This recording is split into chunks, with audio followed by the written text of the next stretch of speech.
Pido ayuda económica para las construcciones y para la formación de las futuras religiosas. Y sigo invitando a todas las jovencitas que me lleguen a escuchar a que se entreguen a Dios. Deja el novio, deja la carrera, deja a tu padre y a tu madre. Conságrate a Dios. Infórmate, comunícate con nosotros. Hoy celebramos a San Melquiades, un papa mártir, por eso el color rojo.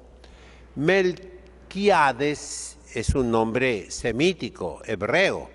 Melech significa rey. Y lo más seguro, pues, es que los primeros papas fueron judíos, muchos de ellos. Y de ahí la norma de que todos los obispos traen el gorrito judío, que significa la consagración a Dios. El Papa también. Y todos los sacerdotes antiguamente traían el solideo, este gorrito pequeño, redondo, que solamente se quita en el momento de la consagración.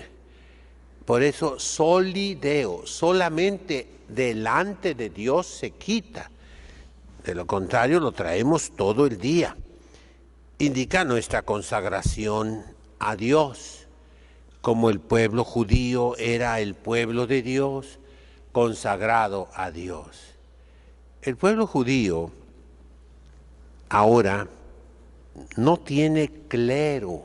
Si ustedes se fijan, son todos laicos, aunque muchos tienen el apellido de sacerdote que conservan en familia. Cohen, Kun, Khan, son apellidos que indican que son sacerdotes. El sacerdocio es hereditario entre los judíos y es el sacerdocio de Aarón, que Dios instituyó, mandándole a Moisés que consagrara a su hermano Aarón. Ambos de la tribu de Leví, de entre los levitas que son consagrados a Dios, hay algunos que se dedican más en especial a Dios, que es hacer el sacrificio en aquel tiempo de animales. Era lo único que había, es lo que Dios instituyó, pero que era solamente figura del verdadero sacrificio, el del Hijo de Dios vivo, de Jesucristo nuestro Señor, que tomó carne y sangre de María Santísima para poderlo inmolar, su cuerpo y su sangre, en el altar de Dios, para constituirse en el verdadero Cordero de Dios que quita los pecados del mundo. Pues bien, una pequeña reflexión, mis hermanos, para afianzarnos en la fe, en el Santo Padre, en el Papa, en el Sumo Pontífice, en el Vicario de Cristo, que en este momento es el Papa Francisco. Antes era el Papa Ratzinger, antes de él el Papa Wojtyla, antes de él el Papa Juan Pablo I, que yo conocí, cuando era obispo en el norte de Italia, antes de él a Pablo VI, con el cual yo me tocó estar 12 años de mi vida de juventud allá en Roma. No importa quién sea, mis hermanos, a todos ellos se les puede aplicar lo que le pasó a San Pedro. Ahorita escuchamos a San Pedro que dice, da un consejo a los obispos, a los pastores, ¿no?, que atiendan a la grey, no como tiranos, no como dominadores, sino como siervos, con amor, con cariño. Habla de ovejas, San Pablo. Y el Evangelio nos habla también de ovejas, ¿no? Jesucristo nuestro Señor le da a San Pedro el poder de las llaves, que significa abrir y cerrar la puerta del cielo. Por eso la tradición lo ha puesto a San Pedro con unas llaves siempre.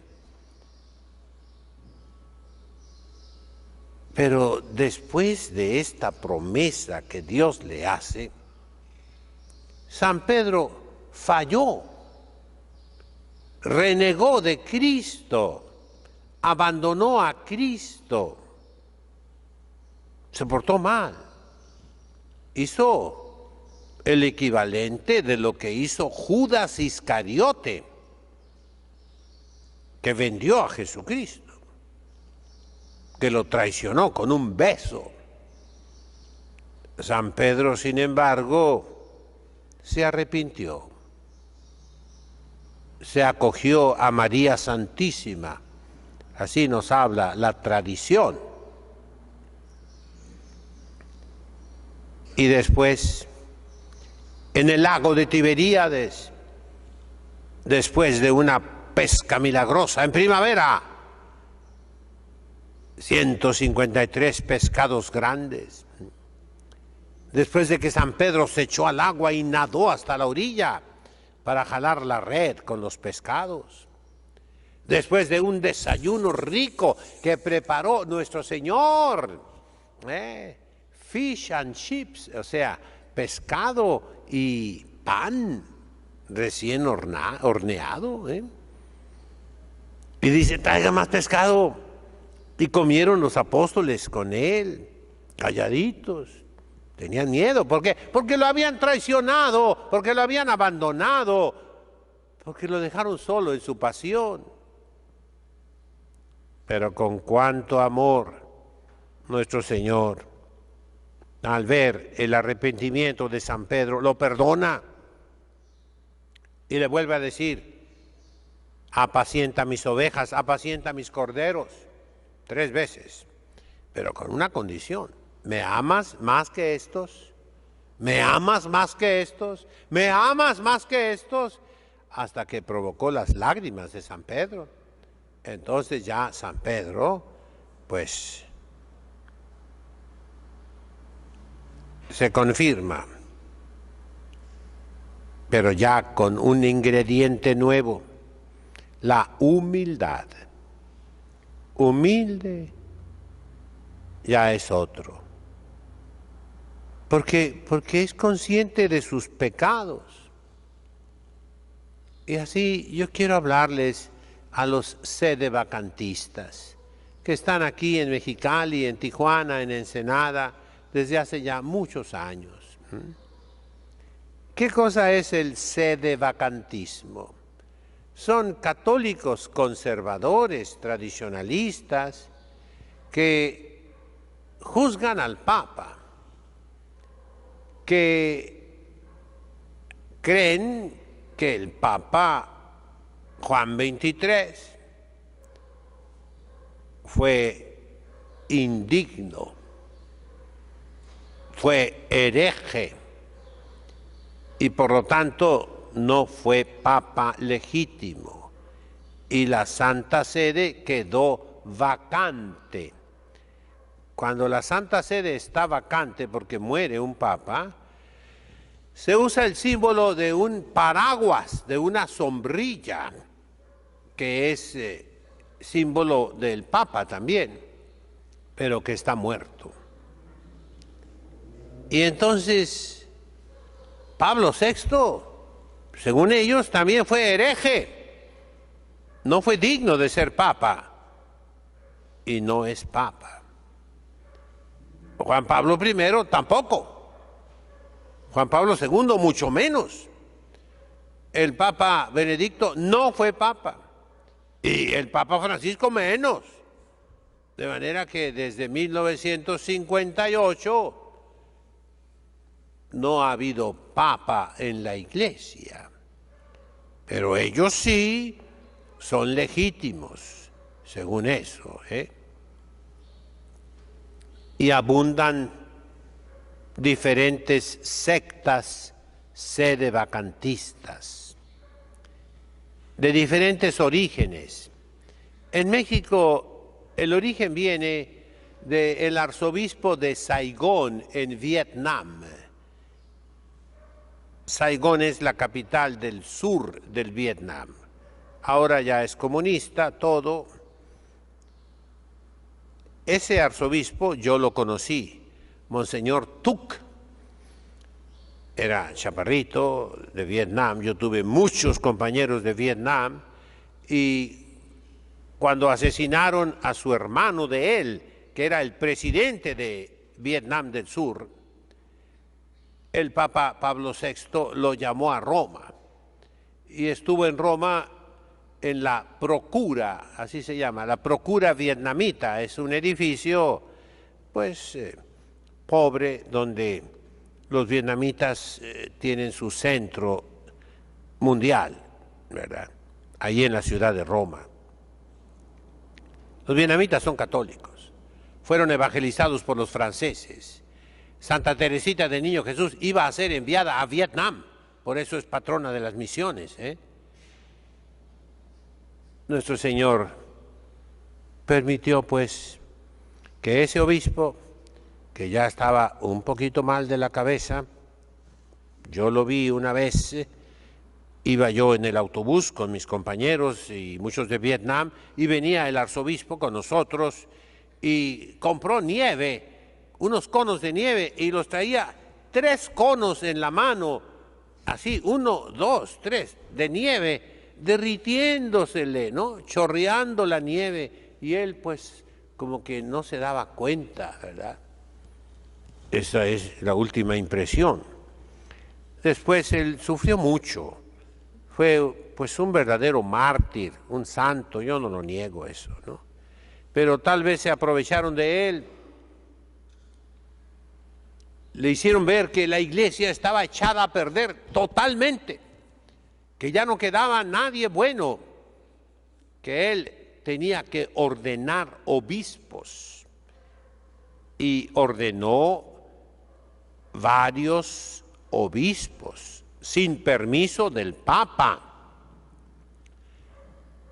lo cual le hace incurrir en una excomunión automática, late sentencia, de una sentencia que ya se pronunció, ipso facto se dice, automática.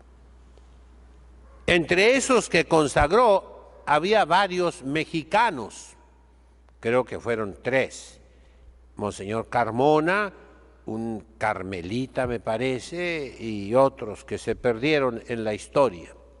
Pero de ahí vienen otras consagraciones episcopales.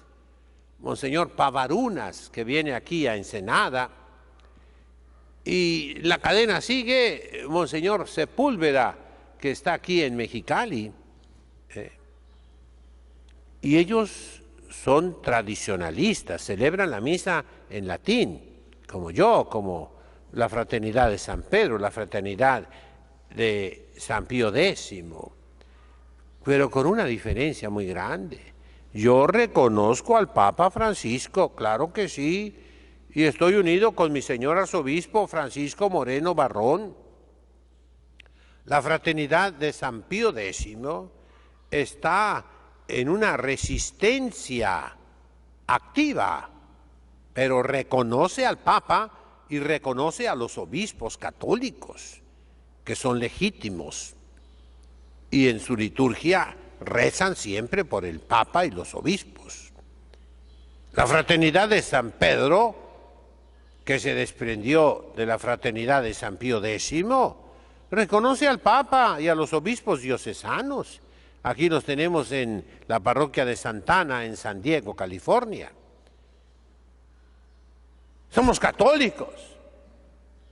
En cambio, los sedevacantistas afirman que los papas, Juan XXIII, Pablo VI, Juan Pablo I, Juan Pablo II, Benedicto XVI y sobre todo Francisco, 6 papas son herejes, por lo cual no fueron papas.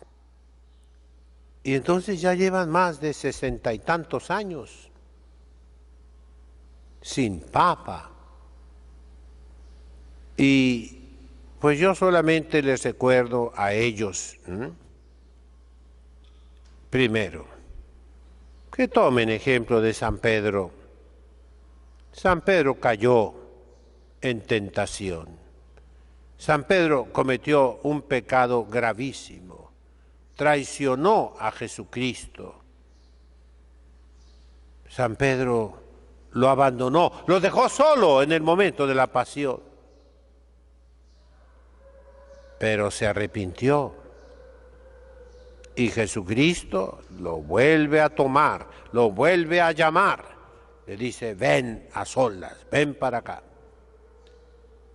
Y lo vuelve a constituir el jefe de los apóstoles. La piedra, kipa, en arameo, en caldeo, ¿verdad? Kipa, kifa, cefas. Lo constituye en la piedra que está sobre el fundamento, que es Jesucristo. Porque no dice la fe, la iglesia es indefectible. Si ya pasaron más de 60 años en que la iglesia no tiene cabeza, entonces la iglesia es defectible, tiene un defecto, déficit. ¿Qué cosa es un déficit en las cuentas?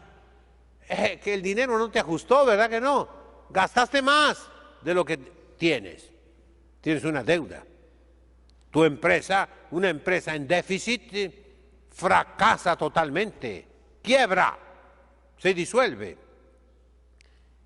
Nos dice nuestra fe que la iglesia es indefectible, no tiene déficit, es divina, fue fundada por Jesucristo. Y entonces los sedevacantistas están diciendo que la iglesia es defectible. Y eso es una herejía. Y entonces cambiamos la cosa. No es el Papa el hereje, son los sedevacantistas.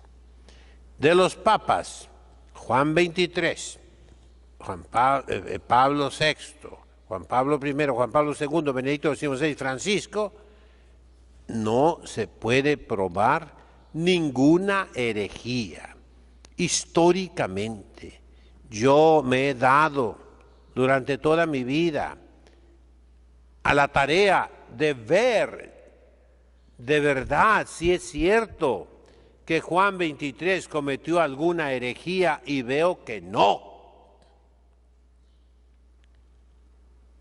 Pablo VI, yo viví 12 años en Roma con él. Yo era jovencito, seminarista, pero siempre saqué los primeros lugares y yo leía todo lo que el Papa pronunciaba. Nunca, jamás, el Papa Pablo VI dijo una herejía. Hizo muchas cosas de las cuales yo no estoy de acuerdo, pero no son herejías. Juan Pablo I, mucho menos, reinó solamente 30 días. Y yo lo conocí a su hermano, a su cuñada. Era un santo ese hombre. Juan Pablo II, 20 y tantos años de papa, y yo siempre estuve al pendiente de todos sus documentos, de sus declaraciones.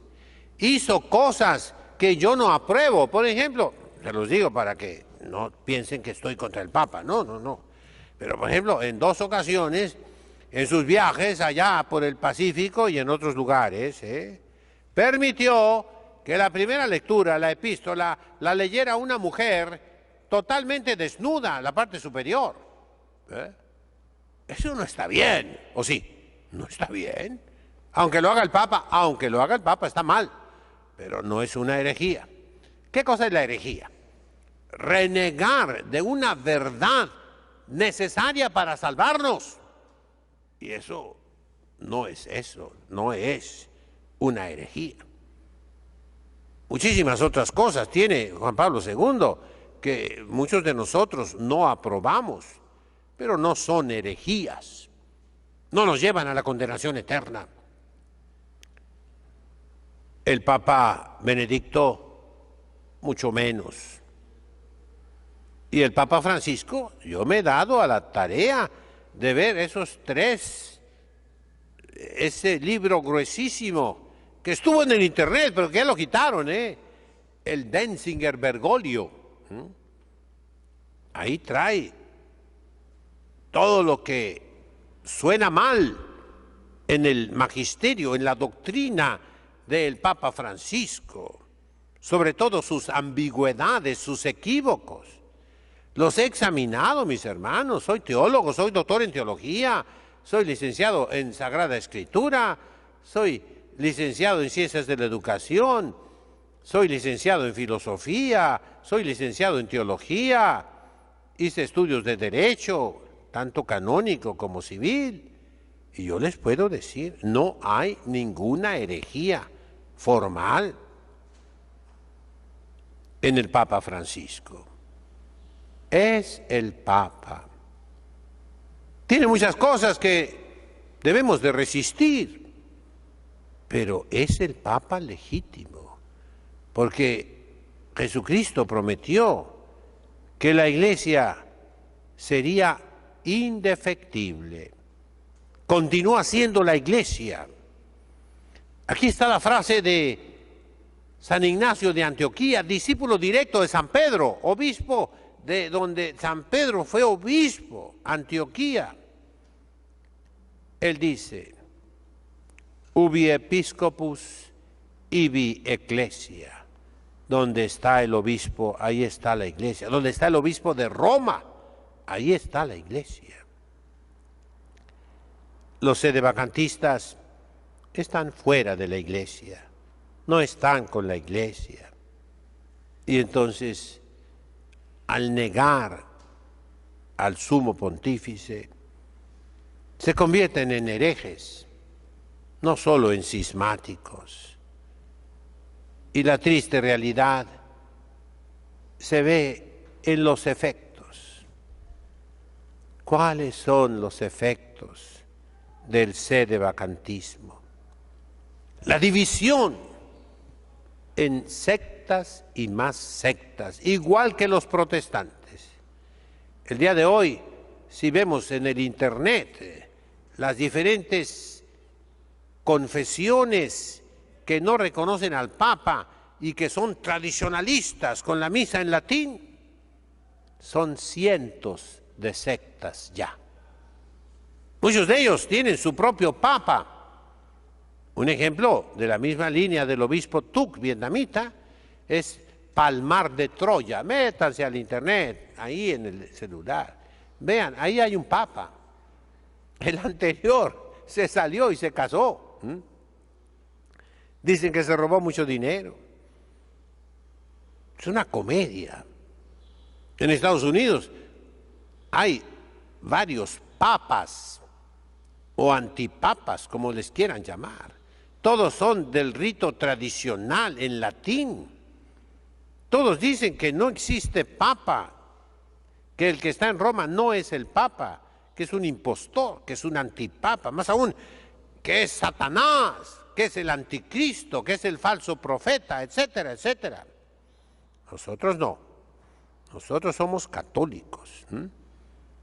Tradicionalistas, no. Somos católicos. Punto. Ánimo, pues, mis hermanos. Amemos a la iglesia, que está sufriendo, sí.